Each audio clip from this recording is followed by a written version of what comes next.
عندك امكانيه تخلي الاضاءه الطبيعيه بالمنظر ده مع حته شجره او لون اخضر، والله العظيم المكان بتاعك ما محتاج حاجه تاني. تحفه. انا بتكلم عن شعوري، ممكن حد يكون عكسي ما بيحبش نسبه الاضاءه الطبيعيه، بيخاف من الخصوصيه. وعلى فكره احنا هنا محققين الخصوصيه ان في شطر، والشطر ده ممكن تتحكم فيه باليكسا، ممكن بريموت، وممكن من خلال الزرار بتاعه اللي هو الطبيعي.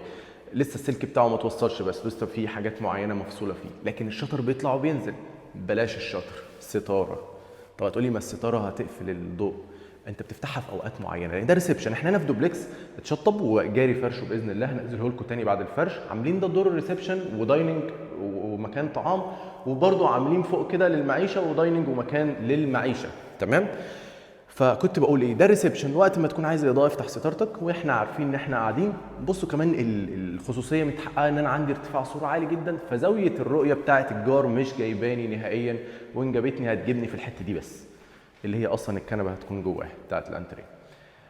كل ده ما يفرقش معايا. انا بحب الاضاءه الطبيعيه والشجر، ولو في مكان وحد اتعاقد معانا عنده الامكانيه ان احنا نعمل كده هنعمل، ما تجيليش عشان هفتح المكان كله.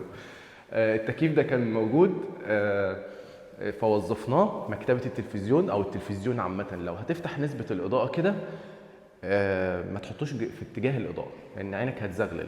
لازم يبقى العكس كده، نبقى قاعدين بنتفرج عليه، مفيش اي حاجه من دي هتضايقك، بالعكس هتساعدك على الرؤيه بشكل كويس جدا. بعتذر لو لسه الدنيا مش نظيفه، احنا جاري الفرش والفرش النهائي في الفتره دي باذن الله، وهفرجكم عليه في النهايه بعد ما نخلص باذن الله. شكرا.